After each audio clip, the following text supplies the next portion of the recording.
अस्सलाम वालेकुम व्यूअर्स, मैं हूं समीना पाशा। उम्मीद है आप लोग खैरियत से होंगे और जनाब हंसते मुस्कुराते होंगे। काफ़ी सारी अपडेट्स हैं और बड़ी इंटरेस्टिंग चीज़ें हैं जो आपके साथ मैं आज इस व्लॉग में शेयर करने जा रही हूँ। पहले तो आप मुझे ये बताएं कि मज़ा आ रहा है आपको इस फ़ाइट का? थोड़ी लंबी हो गई है फ़ाइट, ठीक है, लेकिन हौसला अफजा बात यह है कि ना कप्तान थका है, ना उसके खिलाड़ी थक रहे हैं और ना ही अवाम थक रहे हैं। ये बड़ा इम्पॉर्टेंट है। और ये मैं क्यों कह रही हूँ आपको मैं बताती हूँ कि अभी ये फाइट थोड़ी लंबी चलनी है। इसके लिए एक टू वे स्ट्रैटेजी भी बनाई है पाकिस्तान तहरीक इंसाफ ने, और उस स्ट्रैटेजी के तहत ज़ाहिर है अब बल्कि मैं इसको थ्री वे स्ट्रैटेजी कहूँगी, तो उसके तहत अब चीज़ें कैसे आगे बढ़ेंगी। मज़ीद कुछ चीज़ें सामने आई हैं धांधली के हवाले से, वो भी शामिल करेंगे। कुछ PMLN में लोग आज़ाद शामिल हो गए हैं, उसके ऊपर बड़ा ढंडोरा पीटा जा रहा है, वो भी आपके सामने हकीकत रखेंगे। काजी साहब के लिए एक अच्छी खबर नहीं है, वो आपके साथ मैं शेयर करूंगी। उस पर किसी का ध्यान नहीं अभी तक गया, तो मैंने कहा जरा इस पर भी बात हो जाए। और इसके साथ साथ जनाब एक अफसोसनाक वाक़या पेश आया है। नासिर दावड़ साहब को गोली लगी है, उनके साथ क्या मामला आया है वो आपके साथ रखूंगी। और फिर ये भी बताएंगे आपको कि शेख रशीद अहमद साहब उनके साथ क्या बना, वो तो सारे मंजरनामे से कहीं गायब ही हो गए, तो उनकी भी एक स्टोरी शामिल करेंगे। काफ़ी कुछ है जी। आपसे रिक्वेस्ट है कि चैनल को सब्सक्राइब कर लें अगर अभी तक सब्सक्राइब नहीं किया। तो जनाब अब हम देख रहे हैं कि रिज़ल्ट्स जो हैं वो काफ़ी हद तक कंप्लीट हो ही गए हैं 4 दिन में खरामा।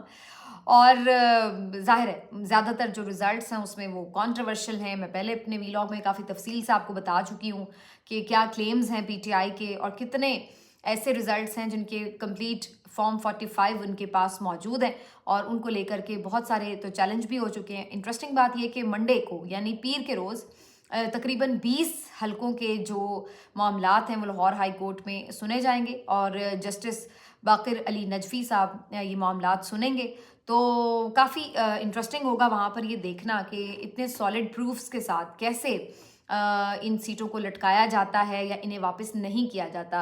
ये बड़ा हैरत अंगेज़ होगा ये देखना कि किस तरह, क्योंकि पहले हम हर वक्त यही बात सुनते थे जी फाइलों के मुंह नहीं भरे होते जी, ये हो गया। अब इतनी फाइलें हैं, इतने मोटे पलंदे हैं फॉर्म 45 के भरे हुए हैं। मुझे तो ये समझ नहीं आ रहा है सारे कैसे वहाँ पे चेक होंगे और कैसे इनको किया जाएगा। तो इस दफ़ा जो मामलात हैं वो इस तरह नहीं हो सकेंगे कि आप कंप्लीट ब्लैंकेट डाल दें। टाइम लग सकता है, चीज़ें बुरी तरह से एक्सपोज भी और होंगी, बहुत कुछ होगा। लेकिन बिल्कुल अगर कोई ये कहे कि जी ब्लैंकेट डल जाएगा तो वो इतना आसान नहीं है। अब ना सिर्फ ये कि पूरा मीडिया पाकिस्तान का इस बात पे क्वेश्चन उठा रहा है कि ये कंट्रोवर्शियल रिजल्ट्स हैं। कुछ लोग हैं ज़ाहिर है जो स्टिल कोशिश कर रहे हैं ये बात करने की कि जी चलें जी जो हो गया सो हो गया, बस आगे बढ़ें। ठीक है जी, एक गवर्नमेंट बन रही है ऐसी जो national government type EDM 2 type, तो उसको कबूल कर लें। और उसकी ज़्यादातर जो वजह है वो ये कि जो आर्मी चीफ ने स्टेटमेंट दे दिया है, तो फिर आपको पता है ये लोग उसको गुनाह कबीरा समझते हैं कि आर्मी चीफ के स्टेटमेंट से तो इख्तिलाफ ही नहीं किया जा सकता, तो जो हुक्म आ गया है तो उसके मुताबिक अब जो है हमने इस पर पूरा ग्राउंड तैयार करना है कि हाँ जी हाँ बस एक नेशनल गवर्नमेंट ही बननी चाहिए। तो इस तरह बहुत सारे लोग जो हैं वो ये बात कर रहे हैं, लेकिन बहुत सारे लोग ऐसे भी हैं जो ये बात कर रहे हैं कि जो कंट्रोवर्शियल रिजल्ट्स हैं उनको क्लियर होना चाहिए। धांधली से जीती हुई जो नशिस्तें हैं PMLN की वो वापस PTI को जानी चाहिए, और जिससे भी छीनी गई हैं जहाँ पे भी वो वापस होनी चाहिए। उसके बाद आप आगे बढ़ें, क्योंकि उससे टोटली कौन हुकूमत बनाएगा ये डिसाइड वो सीट्स करेंगी, तो इसलिए उन सीट्स का फैसला होना ज़रूरी है। मैं तो अपने चैनल पे भी बैठकर लॉन्ग ट्रांसमिशंस की हैं और उसमें मैंने खुल के ये बात की है कि बिल्कुल ये काबिल कबूल नहीं होना चाहिए कि अवाम का मैंडेट किसी और पार्टी को मिले और कोई और पार्टीज़ जो है उससे गवर्नमेंट बनाए। तो बहरहाल जी ये अब इंटरेस्टिंग बात ये कि इसमें इतनी सारी चीज़ें, जैसे मैंने आपको कहा फॉर्म 45 हैं, फिर अब खुद जो उम्मीदवार हैं जो कि उस हलके में खड़े हुए थे वो भी आके गवाहियाँ दे रहे हैं। मुस्तफ़ा नवाज़ खोखर साहब ने ये बात की है कि अली बुखारी और शुएब शाहीन बिल्कुल इस्लामाबाद से जीत रहे थे, क्योंकि वो खुद इस्लामाबाद से लड़ रहे थे तो उन्हें पता है कि क्या सिचुएशन थी। तो उन्होंने भी आके सारी हकीकत बता दी कि बिल्कुल झूठ है कि उन्हें हराया गया।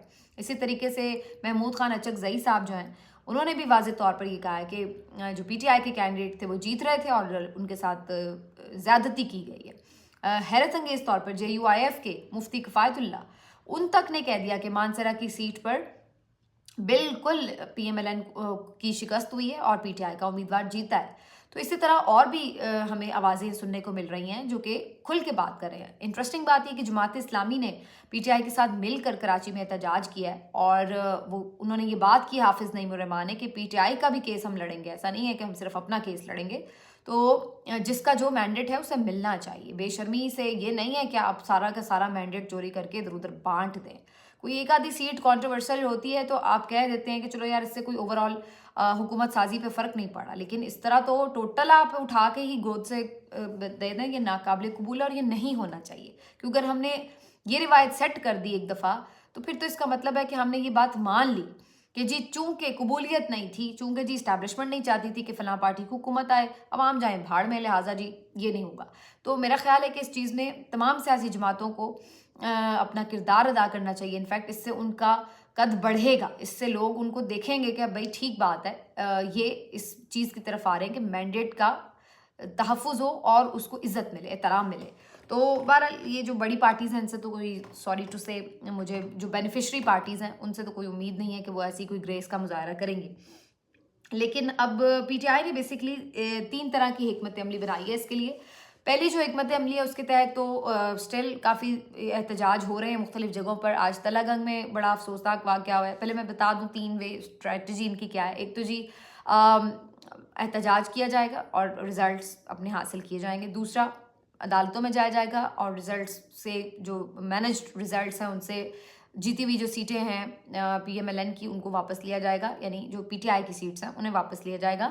اور پھر اس کے بعد تیسری جو اسٹریٹجی ہے کہ وہ مختلف سیاسی جماعتوں سے اور آزاد اراکین سے رابطے وغیرہ کیے جائیں گے. تو یہ 3 ان کی اسٹریٹجیز ہیں. جو پہلی اسٹریٹجی ان کی جس میں احتجاج کا ایلیمنٹ ہے تو وہ آلریڈی ہم دیکھ رہے ہیں کہ مختلف جگہوں پر ہو رہا ہے اور کچھ جگہوں پر پرتشدد ہوا ہے. انفارچونیٹلی تلہ گنگ میں آج ایسے واقعات دیکھے میں نے کہ پولیس نے شیلنگ کی پروٹیسٹرز کے اوپر اور کافی وہاں پر جو تھا کشیدگی تھی اور لوگ وہاں پہ موجود رہے. سمندری میں بڑی تعداد میں لوگ آج مظاہرہ کر رہے تھے اور بلکہ وہاں پر تو بڑے بڑے تھیلے لے جائے جا رہے تھے آروز کے آفس سے اور لوگوں نے وہ ناکام بنائی سازش. اور اس کے ساتھ ساتھ آج سب سے زیادہ افسوسناک معاملات اٹک میں پیش آئے. اٹک میں بھی اسی طرح پروٹیسٹ کیا جا رہا تھا اور طاہر صادق صاحب کی جو بیٹی ہیں ایمان طاہر صادق وہ بھی وہاں موجود تھی. پھر وہاں پر بھی اسی قسم کے واقعات پیش آئے, طاقت کا استعمال کیا گیا, پھینٹا لگایا گیا, شیلنگ کی گئی اور اس کے بعد پھر وہاں پر میجر طاہر صادق کی اہلیہ اور ایمان طاہر کی جو والدہ محترمہ ہیں ان کی طبیعت بگڑ گئی اور پھر وہ فوراً انہیں ہسپتال لے جایا گیا. اور پھر وہ ویژولز بھی دیکھے جا سکتے ہیں جب وہ ہسپتال میں موجود ہیں اور ایمان طاہر صادق بھی وہاں پر موجود ہیں, وہ بھی آپ دیدہ ہیں. تو یہ سارا کچھ ہو رہا ہے. تو اب دیکھیے عوام اپنا حق چھوڑنے کے لیے تیار نہیں ہے. کراچی کے اگر آپ مناظر دیکھیں وہاں پر آج بڑی تعداد میں جماعت اسلامی اور پی ٹی آئی کے لوگوں نے مل کر احتجاج کیا ہے اور وہ کہہ رہے ہیں کہ ایم کیو ایم کو جو یہاں پہ نشستیں دی گئی ہیں وہ کسی طور نہیں ہے, بلکہ حافظ نعیم الرحمان صاحب نے یہ کہا ہے کہ اگر آپ فارم 45 پہ سارے ان کے ملا لیں ووٹ ایم کیو ایم کے تو 10,000 ان کا ووٹ نہیں بنتا ہے اور آپ نے ان کو 18 سیٹیں دے دی ہیں کراچی کی. اتنا بڑا آپ نے ان کے ساتھ جو ہے وہ دھاندلا کر دیا ہے. تو یہ بالکل ناقابل قبول ہے. جو ادھر پی ٹی آئی ہے ان کا کلیم ہے کہ ان کی 18 سیٹیں کم از کم کراچی سے, جس میں سے انہیں کوئی سیٹ بھی نہیں دی جا رہی ہے. تو یہ جو سارا معاملہ ہے یہ اتنا آسان نہیں ہے کہ اگر کوئی یہ سمجھ رہا ہے کہ سب کر کے ڈائجسٹ کر لیا جائے گا اس کو, تو یہ مجھے اس وقت ہوتا ہوا نظر نہیں آ رہا کہ اتنی آسانی سے یہ ڈائجسٹ ہوگا. کیونکہ ایک طرف عوام سڑکوں پر ہے, وہ پریشر بڑھا رہے ہیں, تو دوسری طرف عدالتوں میں معاملہ جائے گا. اب کچھ ججز کو تو آپ مینیج کر سکتے ہیں لیکن کچھ ججز سرٹنلی انڈیپینڈنٹلی فیصلے دینے کی صلاحیت رکھتے ہیں. تو یہ بھی دیکھنا ہوگا کہ وہاں سے کیا فیصلے آتے ہیں اور بہت ساری چیزیں ریورس ہو سکتی ہیں. تو اتنا یعنی آسان نہیں ہے اگر کوئی سمجھ رہا ہے کہ جی پہلے کتنا بڑا آسان ہے. تو اب ایک پی ٹی آئی کے پاس بھی سپورٹ ہے, ان کا دل بھی اس وقت بڑا ہوا ہے کیونکہ عوام کے فریش مینڈیٹ اور ووٹ کے ساتھ آئے ہیں وہ, تو یقیناً وہ بھی اب دوبارہ سے دلیر ہوئے پڑے ہیں. اسی لیے انہوں نے باقاعدہ ایک آرگنائزڈ احتجاج کا پلان بنایا ہے, مختلف شہروں میں جگہیں بتائی ہیں. لاہور میں بھی لبرٹی میں احتجاج ہے کل 2 بجے اور یہاں پر ایک سرپرائز بھی ہے. اور سرپرائز یہ ہے کہ بتایا جا رہا ہے کہ جو حماد اظہر صاحب روپوش تھے کافی عرصے سے, وہ بھی سامنے آ جائیں گے اور احتجاج کو لیڈ کریں گے. یہ خبریں آ رہی ہیں. ول لیٹس سی کہ 2 بجے وہ واقعی اپیئر ہوتے ہیں کہیں اور کیا ان کے ساتھ معاملہ آتا ہے. ان کے والد صاحب سیٹ جیت چکے ہیں تو بالکل ہو سکتا ہے کہ وہ اب سامنے بھی آئیں. تو میرا خیال ہے کہ ان کا سامنے آنا اچھا بھی ہوگا کیونکہ ایک political face P T I کا मिलेगा जो एहतजाज लीड करेगा या जो चीज़ें मामलात को आगे लेके चल सकता है, तो ये एक बहुत अच्छा मामला होगा, ख़ासतौर पर लाहौर के लिए जहाँ पर बहुत मैसिवली PTI को पीछे किया गया जानबूझकर। तो ये चीज़ें हैं जी। उसके बाद फिर एक और जो दूसरा मैंने आपको बताया कि जो अदालतों वाला मामला भी हो गया, और तीसरा जो सियासी अब राब्ते वगैरह हैं वो करने का टास्क दिया गया है। तो इस सिलसिले में जो खैबर पख्तूनख्वा में अलहदा ड्यूटी लगाई गई है, अली अमीन गंडापुर साहब जो हैं वो मुख्तलिफ राब्ते वगैरह करेंगे। वैसे उन्हें तो इतने ज़्यादा राब्ते करने की ज़रूरत नहीं, वहाँ तो बिल्कुल एब्सोल्यूट मेजॉरिटी है PTI की, और राब्ता सिर्फ इसलिए करना पड़ेगा कि वहाँ पर किस पार्टी में शामिल होना है या PTI के तौर पर ही रहना है, क्योंकि रिज़र्व सीट्स भी ताकि उन्हें मिल सकें। एक खबर ये आ रही थी कि वहाँ पर जो जमात इस्लामी है उसके साथ इस बार बात चल रही है, मे बी वहाँ पर कुछ इस तरह की अंडरस्टैंडिंग की जाए कि जिसके तहत जो PTI को रिज़र्व सीट्स हैं खैबर पख्तूनख्वा असेंबली की वो भी मिल सकें। तो एक ये चीज़ है। इसी तरह उमैर न्याजी साहब को मरकज़ के लिए भी कहा गया है, लेकिन अगैन यहाँ पर ऑप्शंस क्या रह जाते हैं।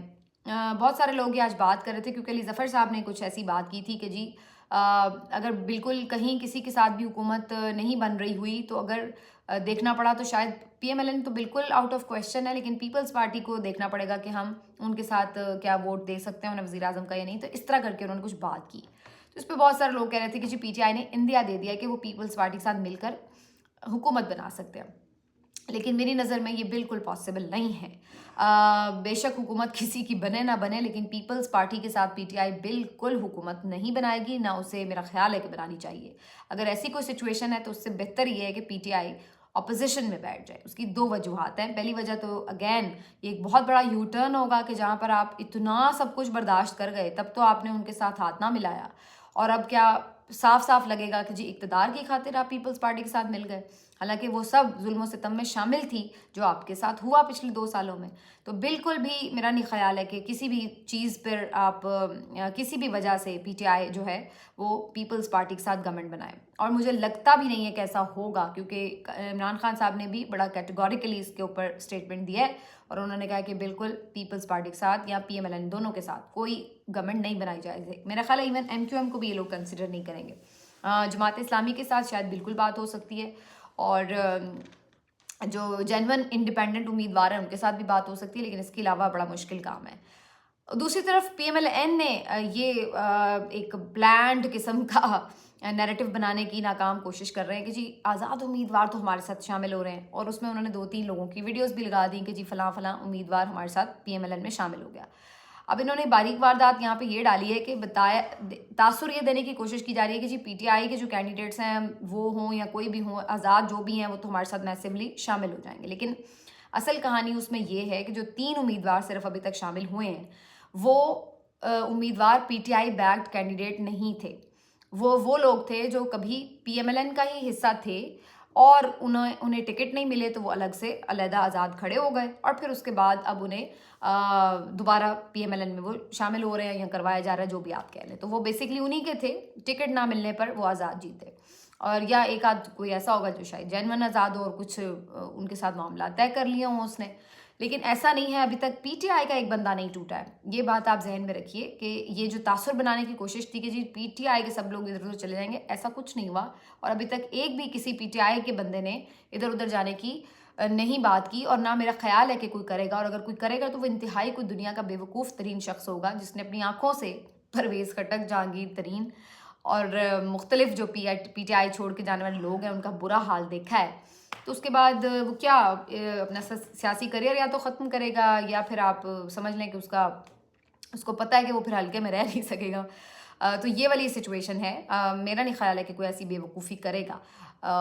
तो ये वाली चीज़ इम्पॉर्टेंट है कि जो PMLN बनाने की कोशिश करी है। एक अफसोसनाक वाक़या पेश आया है जहाँ पर फुटेज मैंने देखी, लेकिन मुझे इसका अभी तक मुझे आइडिया नहीं हो रहा कि ये किस लेवल की सिचुएशन है, लेकिन ये हमाद अज़हर साहब ने भी रीपोस्ट किया हुआ है कि एक जो NA 124 नून लीग के राना मुबशर इकबाल हैं, जीते हुए कैंडिडेट, पता नहीं जितवाए हुए कैंडिडेट हैं शायद, और जब ये अपने हलके में आए तो वहाँ पर जो लोग मौजूद थे ऑलरेडी वो प्रोटेस्ट कर रहे थे, और चोर चोर के उन्होंने नारे लगा दिए। तो उसके बाद जो है वो इश्तियाल में आ गया, और फिर वहाँ पर फायरिंग भी हुई प्रोटेस्टर्स के ऊपर, लेकिन अल्लाह का शुक्र है किसी को कोई ज़ख्मी नहीं हुआ।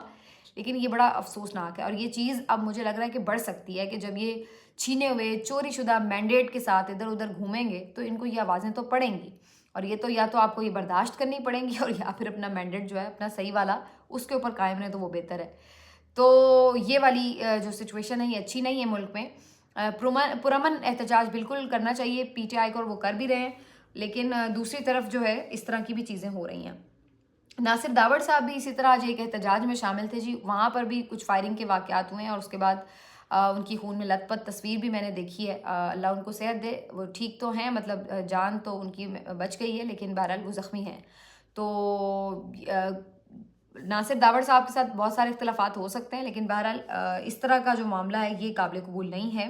جو بھی چیزیں ہیں اس کو لاء کے مطابق ہونا چاہیے۔ شیخ رشید صاحب رہا ہو گئے، اور بالکل ایسا ہی محسوس ہو رہا ہے کہ ان کو صرف اسی لیے پکڑا گیا تھا کہ وہ کیمپین نہ کر سکیں اور الیکشن نہ جیت سکیں، اور پی ٹی آئی کو تو شاید وہ کوئی کنسیڈر نہیں لوگ کر رہے تھے وہاں پہ۔ ان کی کوشش یہی تھی کہ پنڈی میں پی ایم ایل این کو مزید سیٹ مل جائے، لیکن ایسا ہو نہیں سکا، اور شیخ رشید صاحب اپنی بھی ایون سیٹ بچا نہیں سکے۔ تو وہ جو انہوں نے انٹرویو دیا تھا وہ پڑ گیا ان کو بھاری، اور لوگوں نے اس بات پہ غصہ کیا ہے کہ انہوں نے خان کا ساتھ کیوں چھوڑا، اور صرف 6,000 ووٹ جو ہے وہ شیخ رشید صاحب لے سکے۔ تو اب ایک بات تو اس الیکشن نے طے کر دی ہے کہ کوئی کتنا ہی قداور کیوں نہ ہو، اگر وہ عوام کی ول کے اگینسٹ کھڑا ہوا ہے تو اس کو پھر عوام نے اٹھا کے پٹخ دیا ہے، یہ تو سیدھی سیدھی بات ہے۔ اور اب چونکہ وہ ہار ہی گئے ہیں تو ان کی کوئی ایسی ضرورت بھی نہیں رہی، تو اب ان کے اوپر بھی نرمی ہو گئی ہے۔ آج ان کو ضمانت بھی مل گئی، اور آج ان کی روزگار بھی جاری ہوگی، اور آج میں وہ رہا بھی ہو گئے، اور آج انہوں نے کوئی بات بھی نہیں کی زیادہ میڈیا سے، انہوں نے کہا مجھے کچھ نہیں پتا۔ تو یہ جی شیخ رشید صاحب کی کہانی کا انجام ہوا ہے۔ اب میں آ جاتی ہوں کہ جی کیا ہوا ہے معاملہ خاص طور پر برا جو قاضی فائز عیسیٰ کے لیے، وہ یہ کہ جی آپ نے سنا ہوگا بہت سارے لوگ یہ رپورٹ کرتے ہوئے نظر آ رہے تھے، پی ایم ایل این کے خاص طور پہ قریبی صحافی، کہ جی جب پی ایم ایل این اور یہ گورنمنٹ بن جائے گی، وہ تو سمجھ رہے تھے پی ایم ایل این ہی 2/3 سے بنا لے گی، لیکن اگر سمپل میجورٹی سے بھی بنا لے گی تو باقی کسی ایک جماعت کو شامل کر کے 2/3 میجورٹی سے ایک ایسی امینڈمنٹ کی جائے گی جس کی تحت قاضی فائز عیسیٰ صاحب کو بھی ایکسٹینشن دے دی جائے گی، کیونکہ ابھی جو اس وقت لاء ہے اس کے مطابق، آئین میں جو ابھی اس وقت لاء ہے اس کے مطابق تو ایک سسٹمیٹک طریقے سے جو ان کا ایک ٹینیور ہوتا ہے وہ پورا ہوتا ہے، جو ایک ایج لمٹ ہوتی ہے، اور اس کے بعد جتنی بھی دیر میں وہ کسی کو بھی چیف جسٹس کا عہدہ کتنی بھی دیر کے لیے مل سکتا ہے، کوئی مہینہ بھی رہ سکتا ہے اور کوئی 4 سال بھی رہ سکتا ہے، تو کچھ بھی۔ تو ان کا پلان یہ تھا کہ جناب ہم کوئی ایسی امینڈمنٹ کر دیں گے جس کے تحت ایک فکس ٹینیور کر دیا جائے گا کہ جی جو بھی چیف جسٹس بنے گا وہ اگلے 3 سال کے لیے بنے گا، just like chief of the army staff. تو اس طرح کر کے ان کا خیال تھا کہ قاضی فائز عیسیٰ صاحب کو بھی نوازا جائے گا اور ان کو پھر برقرار رکھا جائے گا ان کے عہدے پر۔ لیکن اب میں یہ سوچ رہی تھی کہ جس قسم کے رزلٹس آئے ہیں تو جو لوگ یہ بھی پلاننگ کر رہے تھے ان کی پلاننگ پر بھی پانی پھر گیا اگر وہ کر رہے تھے، کیونکہ ایسی صورت میں اب مسئلہ یہ کہ یہ سارے سب مل کے بھی جماعتیں سمپل میجورٹی بڑی مشکل سے بنا پا رہی ہیں، تو 2/3 میجورٹی کے بغیر آئینی ترمیم تو ہو نہیں سکتی۔ تو اس طرح سے جو انہوں نے مل کے پلان بنایا تھا کہ قاضی صاحب کو جو ہے اکتوبر میں جانے نہیں دینا بلکہ ان کے لیے آگے راہ ہموار کی جانی ہے، تو وہ پلان بھی جو ہے اب ہمیں اس پہ پانی پھرتا ہوا نظر آ رہا ہے۔ ملتے ہیں آپ سے اگلے ویلاگ میں، اپنا خیال رکھیے، اللہ حافظ۔